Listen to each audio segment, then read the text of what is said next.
You've tuned in to the Counselling Tutor Podcast, episode 145. But before we go into today's episode, Rory and I have made this short prologue because I guess the state of the world as we find ourselves right now is different. Yes, absolutely. Who would have known that in where we find ourselves in this part of the 21st century, a pandemic is kind of amongst us, and it's changing the way we live our lives, and it's certainly changing the way that counselling is being delivered. One thing's for certain, mental health and poor mental health isn't going to go away. In fact, I suspect it may increase in these difficult times.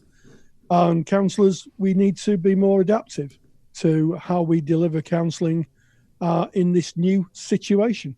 Indeed. And from Counselling Tutor, we make a pledge, and our pledge is that we will gather as much factual information as we can that relates to students of counselling, practicing counsellors, specifically here in the United Kingdom, because that's where we are based, so it's easiest for us to get that information, and we will make it available. We'll make it available ongoing through our podcast, through our website at counsellingtutor.com, and through our Facebook group, which is Counselling Tutor. Go on Facebook, you will find us there. And we'd just like to say, there's been so many questions. I'm going to start with from students of what happens with courses that have been closed down. Can you study in isolation? And the guidance we have so far is contact your learning institutions, contact your awarding bodies. We certainly have spoken to CPCAB because they are a partner with us on the podcast, and they have issued guidance on their website. And I've got the website address for you here, and that is cpcab.co.uk. And from their homepage, there is a section on COVID-19 update. You can click on that, and they've got some frequently asked questions. And of course, Rory, you've suggested that we mention as well the World Health Organization. This is just for general data and factual information on COVID-19 right across the world, whatever country you find yourself in. And the website that you want to be looking at then there is WHO, that's WHO.int for international. So it's who.int, and you can select your country from there. Yeah, it's really important at times like this that as professionals, we look at authority sites. There's a lot of misinformation, a lot of false news out there. We need to look for authority sites. And if you join our Facebook page, we will be sending fact-checked and fact-based information out to help qualified practitioners, and I guess those general interested members of the public who follow our podcast and maybe in our Facebook page, to be able to see accurate information, because it's times like this that we really need clarity. So we acknowledge what is going on in the world now. We acknowledge maybe struggles that you might be facing. We acknowledge struggles that your clients may be facing. And we pledge to do our best to bring you, as we've both said, the most up-to-date factual information through our Facebook page via our podcast. But for today, we had already made episode 145 for you because we make them in advance. So let's leave that there and let's pick up with your episode of the Counselling Tutor Podcast, episode 145. Welcome to the Counselling Tutor Podcast, the must-listen-to podcast for students of counselling and psychotherapy. Here are your hosts, Rory Lees-Oakes and Ken Kelly. Hi, I'm Rory, and at the other side of the studio screen is Ken. How are you doing, Ken? Exceptionally well. Delighted to be here. Thank you so much for tuning in, for joining us. This is the Counselling Tutor Podcast. You've joined us at episode 145. We're going to be splitting today's episode into 3 different sections, starting off with Rory and I speaking about working with shame, something that is seen a lot in the counselling room. Then we move on to our section called Check-In with CPCAB, where Rory, you spoke with Heather Price and you spoke about external verifier visits. Give us a taste. Yes, we're going to be pulling the curtain back into the mysteries of being a counselling tutor and how the mechanism of verifying internal portfolios work. And she's going to tell us who the external verifier is, what their role is, and why it's so important for standardizing qualifications to make sure that when someone gets the qualification, employers or anybody who's going to take you on know that it's robust and a solid qualification that they can trust in. Always valuable information from our good friends at CPCAB. And then we're going to be ending episode 145 by looking at your professional obligations as a qualified therapist and as a therapist in placement, and that is towards GDPR, General Data Protection Regulation. So let's start off and speak about something, I guess, that we see presenting often in counselling, something I can certainly relate to myself, Rory, and that is shame. Yes, absolutely, and I'll in answer to that, Ken, I'll say, can't we all? I can think of times in my life where I've felt shame, and it's really interesting, and it's a really interesting phenomenon, one that comes up in the therapy room more than we may think, and we need to be aware of it, and we need to be aware of the roots of shame, because shame is always, in my view, generated by external forces. And it really starts off with, parents saying, you should be ashamed of yourself. We've always heard parents say, you should be ashamed of yourself. And it builds this idea in that we self-blame. That's what shame is. We self-blame. And it could come from a number of sources. So cultural conditioning and norms, maybe people who've married outside their faith position, may be shamed by family by saying, you're shaming the family by marrying someone of a different religious persuasion. It could also be online shaming, which is now something that is becoming an epidemic proportion, where people project shame and say horrible things online to people. As a school counsellor, I used to see that all the time with the young people I work with, online shaming, and that can be a variety of things, from posting, cruel comments, to actually posting pictures or commenting on someone's body shape or ethnicity or sexual orientation. The list is endless, and it does really come down to the fact that when people have shame, it's a real burden for them to carry, Ken. It is indeed. Toxic shame can absolutely crush. And I think it's interesting to kind of just have a look at the roots of shame, because I think you described it very beautifully there, Rory. But what we need to realize is shame is something that every human being kind of has built in, and we have it built in because we have to comply with society. So it's kind of there, and I guess that to keep us on track. So it does have a biological reason for being there. For instance, if you break the law, you may feel ashamed about that and not want to do that again. People don't walk around in society without clothes on because they would feel a sense of shame, and that is called a healthy or an adaptive shame. But it's when shame becomes toxic, when it becomes a self-defeating cycle, when a client is in front of you and they're bringing parts of themselves that really absolutely feel crushed down. And working with shame is, for me, all about unconditional positive regard for the person that is in front of you and for the stuff that they are bringing. Very often when a client wants to bring some material that they believe is shameful to them, they may say, "Oh, I've never told anybody this before." They've kept it hidden away. I don't know how you're going to react when I tell you this. And with them bringing that information, and you as the counsellor just warmly accepting that, showing it in your body language, that you are accepting of what they are bringing and accepting of them as the human being that they are, that can really start laying the groundworks to start working with that shame. Yeah, absolutely. And I came across a really interesting paper by Dr. Judith Lewis Herman, who delivered a lecture called Shattered Shame States and Their Repair in 2007. And she talks about the code words that clients may use for shame. And these words like ridiculous, foolish, silly, idiotic, stupid, dumb, humiliated, it goes on and on and on. And that is the vocabulary of shame. And, we have to be aware of it, because sometimes it doesn't present itself that clearly in the therapy room. You have to be attuned to the language that a client may use. And also you have to be very, very thoughtful in your responses. 100%. And in working with it, patience and a lot of warmth, I guess. And then we look at shame. It's specifically toxic shame, chronic shame. Its behavior is to hide. The person that is carrying that shame, living with that shame, is living in their own private hell, but they don't feel able to talk to people about it. That is the nature of shame. I'm ashamed. I don't want to tell anybody about this. I will just keep it inside.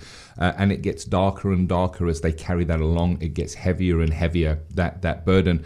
And it can be around sexuality. It can be around a sexual act that a person likes and feels ashamed of. It can be, it's seen often with drug and alcohol addiction, where there will be potentially a relapse and then feelings of shame. I'm not worthy. How can I continue to do this? And the interesting thing about shame, it's not only perceived as unacceptable to others, it's perceived as unacceptable to self. You're carrying something inside saying, I cannot accept this that is happening. So if you look to person-centered therapy, we speak about incongruence, where we're showing one thing outside and something different inside, and that is the incongruence or the twist in how that person is feeling. So I think, Rory, those words that you said, great clues to watch out for. I know you've built a super duper handout, which will give you the info in a moment. Check over that to look for clues, and then keep in mind when that shame is presented in the therapy room, quite often it's the first time the person is feeling safe enough to speak about it. You will only potentially see shame presenting in the therapy room when the trust has been built up, when the person feels safe. They feel safe to be able to confide in you. Lots of UPR. Oh, absolutely, Ken. Here. Lots of UPR, lots of empathy, and lots of unconditional positive regard, good helpings of all of those elements of being a therapist.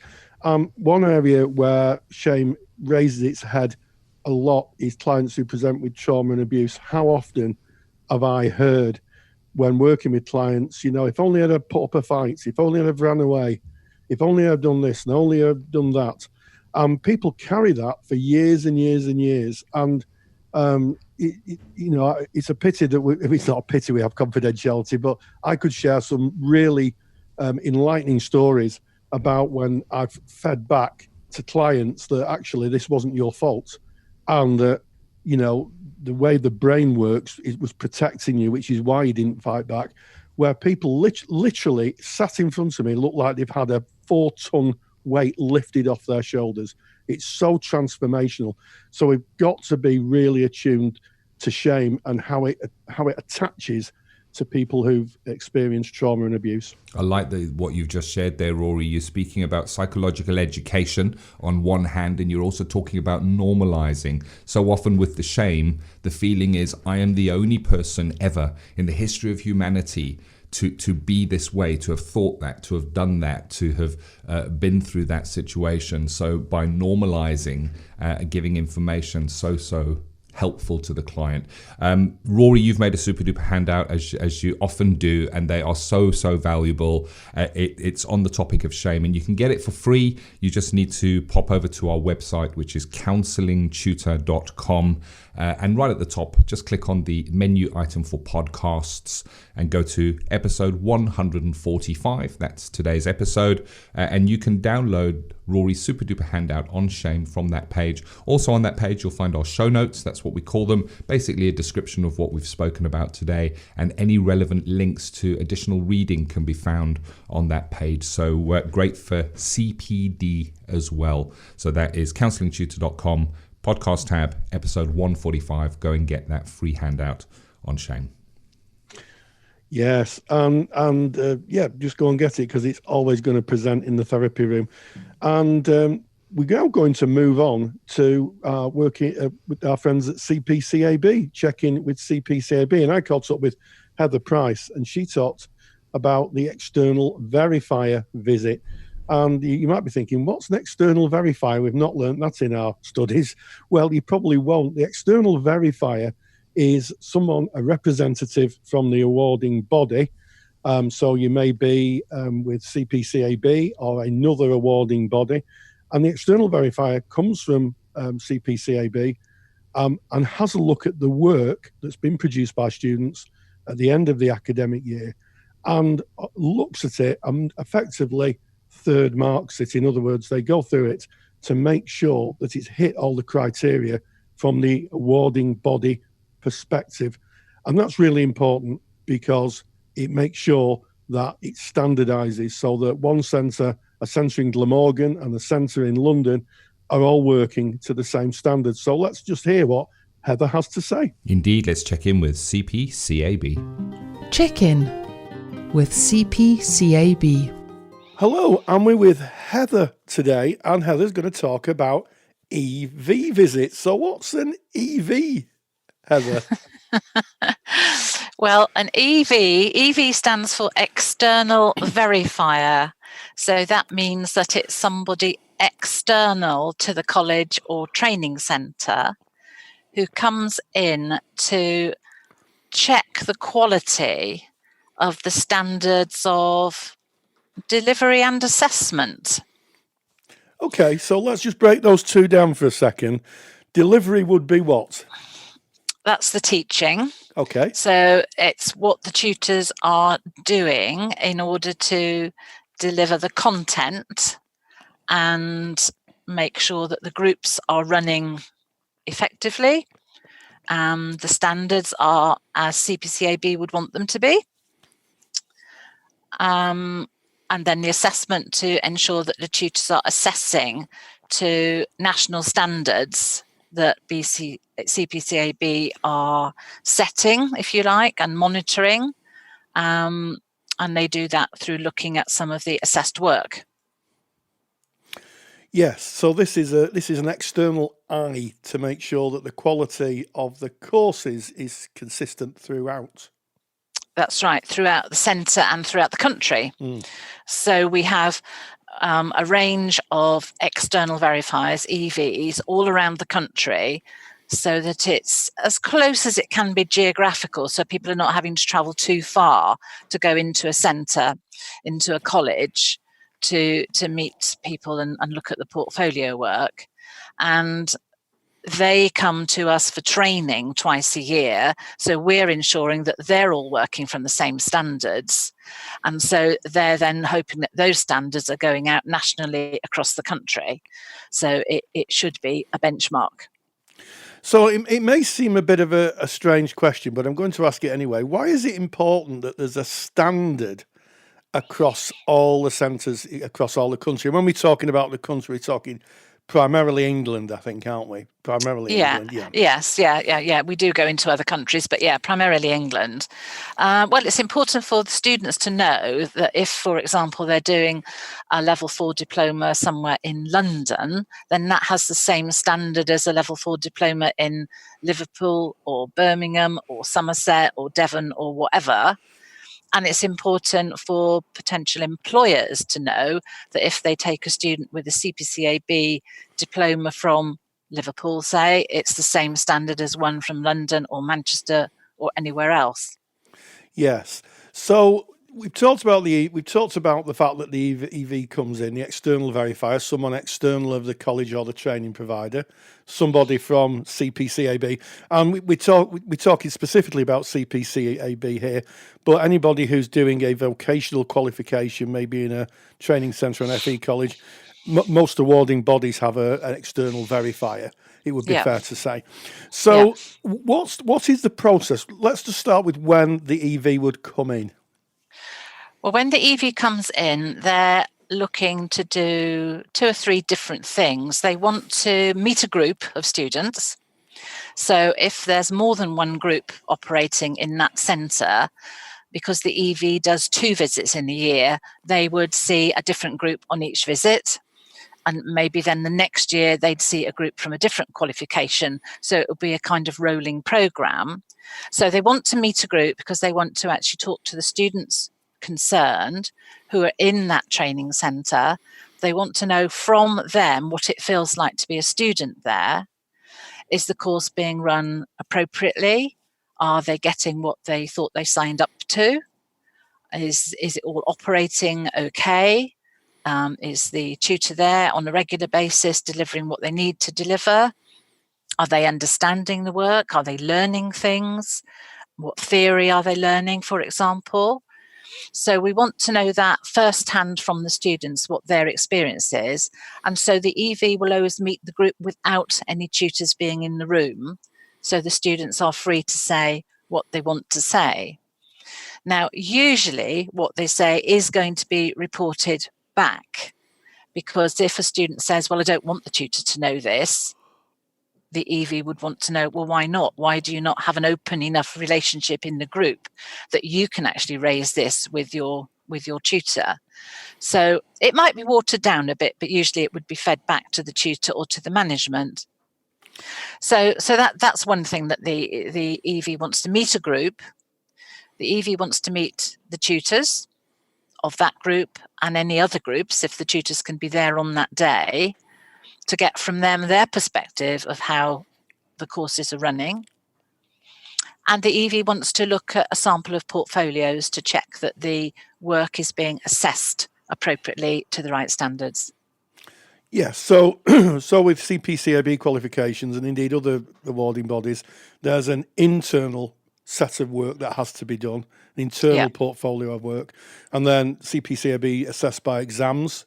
Yes. Others have external work sent away to be marked. So the EV would come in and take a sampling of maybe, I don't know if there's 15 in a group, maybe 7 or 8, 9 or 10, to have a look if the quality of the work is hitting the criteria, the standards, and is matching the specification of the course. Would that be a good summary? Yeah, that's right. The EV would normally want all the portfolios for each group to be available, which could be a lot in a big centre. And then they would pick and choose the ones they particularly want to look at in more detail.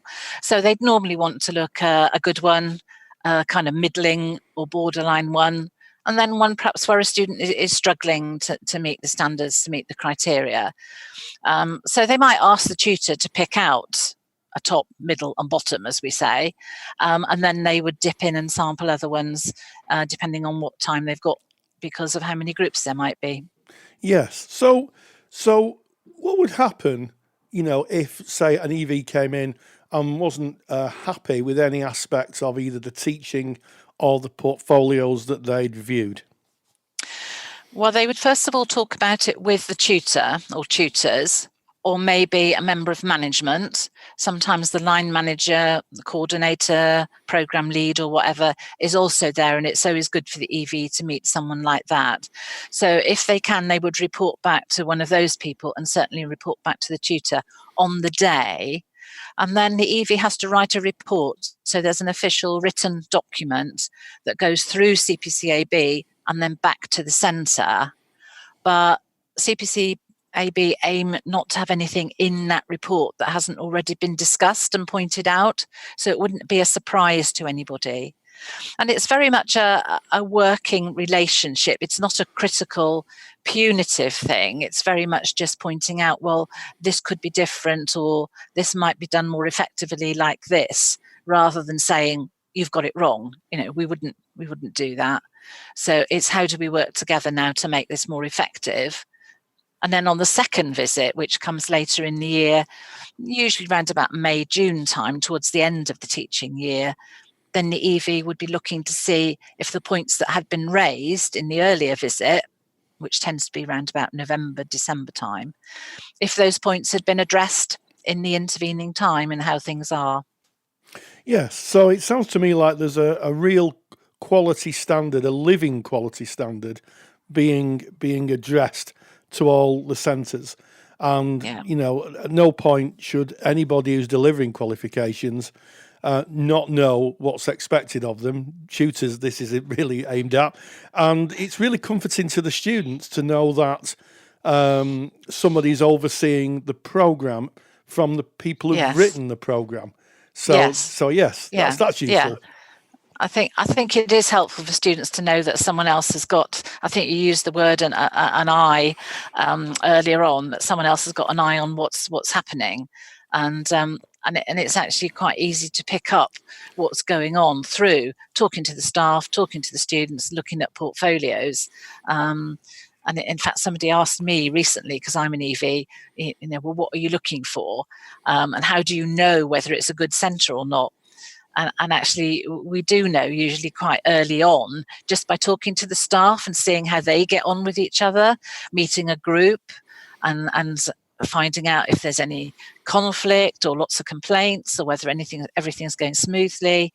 And of course, looking at the portfolios and seeing that they've been regularly assessed and that there's good quality feedback on the work. Yes, well, I think that is so useful. I think it's one of those hidden functions of counselling courses that sometimes students aren't aware of. They come in and they may hear the term EV, but you've explained it so succinctly. And, the feeling I have is very reassuring to know that somebody external is having oversight of the course provision. Yes, yeah. And I think that the chances are that sometimes a student might see the EV almost every time they come in if it's a small centre, but actually sometimes they could spend 4 years at a centre and never see the EV if there's lots of different groups running, because the EV might just be going to different groups every time. And so sometimes students do say, well, I've never seen an EV, but they're probably visiting another group. Yes, they do exist, because we're speaking to an EV now. They're not some kind of mythical entity. One of the things that sometimes students say to us is that the EV comes in and then asks for some work to be rewritten. Is this something that happens? Can an EV look at a portfolio and say, well, yeah, it's okay, but actually we need a bit more?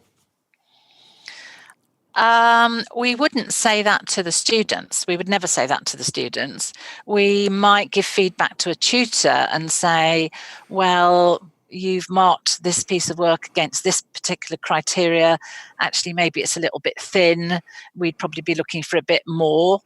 But we don't have the power to say, rewrite it. That's up to them. And we would never say that to a student. Okay. Well, again, I think that is reassuring. So, Heather, thank you so much for joining us. You've shed light yet again on an area that I think is something that students may not be aware of, and I've gone away reassured that at least people are doing CPCAB courses, because we're talking to you from CPCAB. There's really, really strong oversight. So thank you very much. Okay, thank you. Check-in with CPCAB is proudly sponsored by CPCAB, the only awarding body run by counsellors for counsellors. To learn more about CPCAB qualifications and to get more detailed information on today's podcast topic, visit cpcab.co.uk. Well, there you have it. And in some, as I say, in some cases, it may be that you've handed your internal portfolio in, the external verifier has a look at it and says, well, actually, that bit of the criteria needs to be extended a bit. So it's not unusual to be contacted after you've handed your portfolio in and told it's been passed, for your tutor to contact you and say, actually, the EV's been in and said we need just to put a little bit more information in. And it usually is something like writing, maybe 100 words just to clarify one area that hasn't been covered. And it's a really useful exercise because it gives credibility to the qualification. So when people qualify, employers know that the qualification is robust. If they employ someone from one end of the country or another end of the country, and I'm talking about the UK here, they know that the qualifications are standardised and that they're going to get the same quality candidates in terms of their qualification through the door. Well, thank you very much for that one. So moving away from study and external verification and portfolios into practice matters. That's a section where we speak about elements of practice that may apply to our qualified practitioner friends out there. And of course, if you're studying as well, this is all stuff that you need to kind of, I guess, start layering in as you make your way towards being in practice. And today we're looking at something really, really important as professional obligation. It's not something you can choose to do or not choose to do. It's not a suggestion. You have to. It is legislation, it is law, and it is GDPR, which is General Data Protection Regulation. It's how you manage, store, distribute and handle any form of electronic data. Practice matters. Yes, well, as someone who's literally just this week, at the time of recording, got my own GDPR re-registered with the Information Commissioner's Office, there's a lot of misinformation around about who should register for GDPR and when you have to. And a lot of that information I picked up from our Facebook page. So if you want to join our Facebook page, if you go to Facebook, type in Counselling Tutor. It's a closed group. If you knock on the door, of course, we're going to let you in. And in that group, there's thousands of people like-minded, like yourselves. Some are students, a lot are qualified colleagues. There's some supervisors. There's a smattering, a soupçon of tutors in there. And some of the conversations generate occasionally around GDPR, and there's just so much information. So a lot of people think that you don't have to register with the Information Commissioner's Office as a data holder if you only have the client's phone number. No, if you have any client's information, it doesn't matter what it is, a phone number, an address, you have to register with the Information Commissioner's Office. It's not a debate. It's not be nice. It would be nice if you did. It's the law. You have to do it. And, in terms of qualified colleagues, even if you've got paper information, I read this week, you don't need to register for with the Information Commissioner's Office if you have everything on paper. That's not true either. It used to be the case many years ago in 1999, but now if you have any information that the client could identify themselves with, you have to store it. You have to store it safely. You have to make sure it's secure. You have to tell the client that they can access their data. So clients under the law can access their notes, can access any information that you have on them. It may be a referral that you've written. So you really, really do need to become aware, if you've not already done it, of what the ICO does, and you register with them if you're carrying any data whatsoever. Yeah, so I guess generally GDPR does cover electronic data, but you're 100% right, Rory, that we need to look at paper documents as well. When I was doing my research for today's episode, I really looked into this paper records, and I got the view of the BACP. So the question being, I only keep paper records. Do I need to register with the ICO? And this is the answer from the BACP on the website on today's date, which is the 29th of February 2020, because of course that can change. And it says if you don't process any personal information electronically, so this means, and this is important here, no emails, no texts, no contact details on your phone, no audio recordings, then you don't have to register with ICO, but you still do have to comply with GDPR. And that's what Rory is saying. GDPR, although it is linked to ICO here in the UK, you would go to their website, which is ico.org.uk. And again, we will pop that link into the show notes. You can get all the information there, and you can actually do a self-test where they will ask you some questions and you can kind of fill them in, and it will tell you whether you need to register with them or not. But whether you register or not with the ICO, whether you need to register or not, you still have to comply with GDPR. And I think you're right, Rory, there was a myth in thinking that, I keep everything in documentation, GDPR does not apply to me. Oh, yes, it does. And that came into effect on the 25th of May, 2018. From that date onwards to where we are today, when you're listening to this is applicable. Yes, and it came into law in May 2018. But actually, the idea of it and the positioning of it was developed in 2016. So people really should have been complying under GDPR from 2016. It was a mandatory law that came in 2018. And my view on GDPR is, if you're working with a client and you store any information, it's different if you're working for an agency, because if you're storing information at your agency, the agency needs to comply with GDPR. But if you're a private practitioner and you have any information where the client could be identified, you really have to register.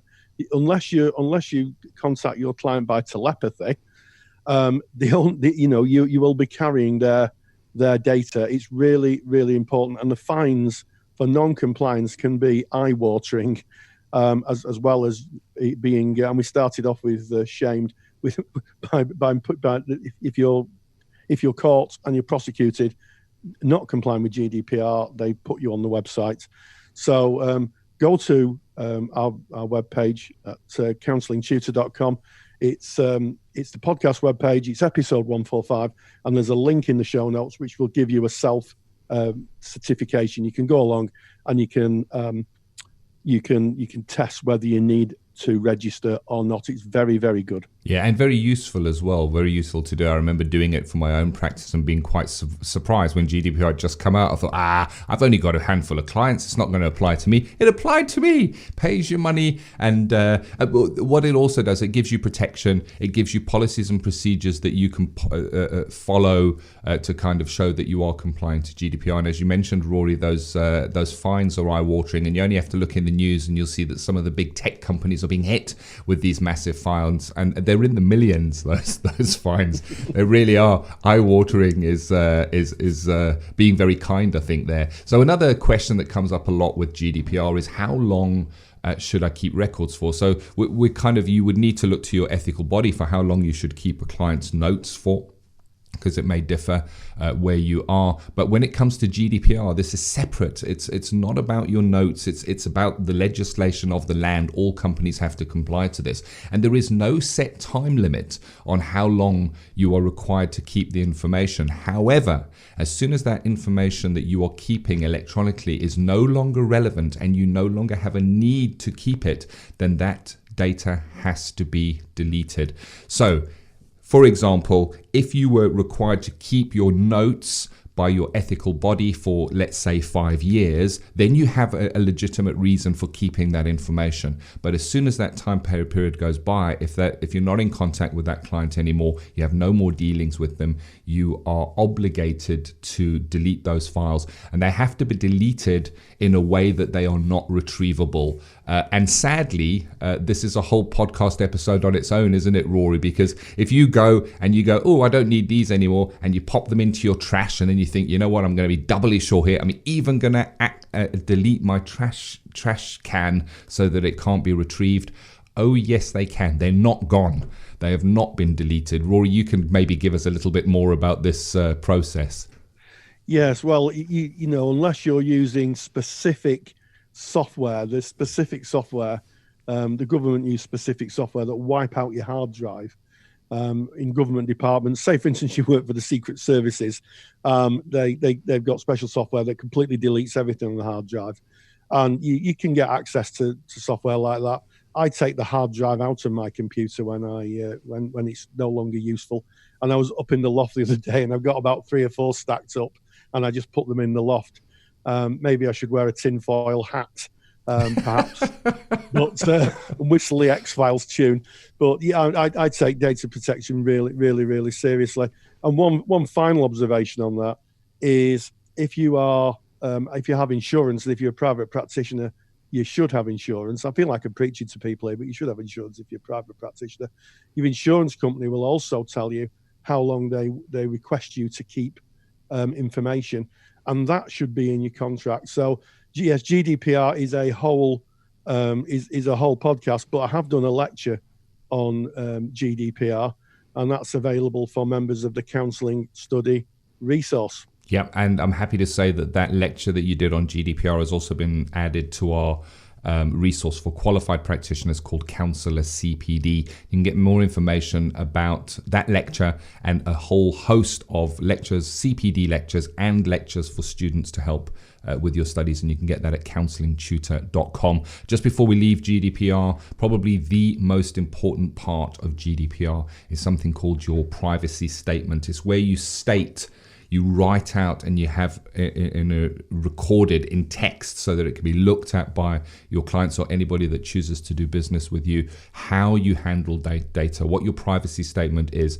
It needs to be thorough. It needs to include any additional services you use. So if you're using an email provider that is external to your website, it needs to be mentioned. So you might say, my emails go through, I'm just using an example here, there are many different mail servers available, but it may be Gmail. And then you need to look to Gmail and how they protect data. And you need to kind of show that you've looked over your whole system of everywhere that you collect and use data, and show how you are protecting that data for your clients. And that's what we're doing, really. We're looking out for our clients. We're making sure that their data doesn't fall into the wrong hands, that it is not hacked, that it is not used to potentially harm them as data has been harvested and used for before, sadly. So this is a good thing. And I think it's something that we all have to do. And then there are additional considerations with GDPR when working with children and young people. We don't have time in this podcast to go into it. It is an incredibly complex topic. I recommend going and look at Rory's lecture on that. Counsellingtutor.com is where you get the information for that. Or if need be, look around online. There are some experts there that can help you get your practice set up or your agency set up. What an episode, Rory. Episode 145 started off working with shame.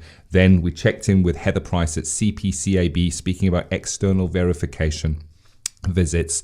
And then, of course, the complex topic of GDPR under our professional obligations here in Practice Matters. Absolutely. And as always, stay grounded, stay safe, and try to avoid wearing the tinfoil hats. Take the stress out of your counselling studies and get the support of Rory and I by joining us in the Counselling Study Resource.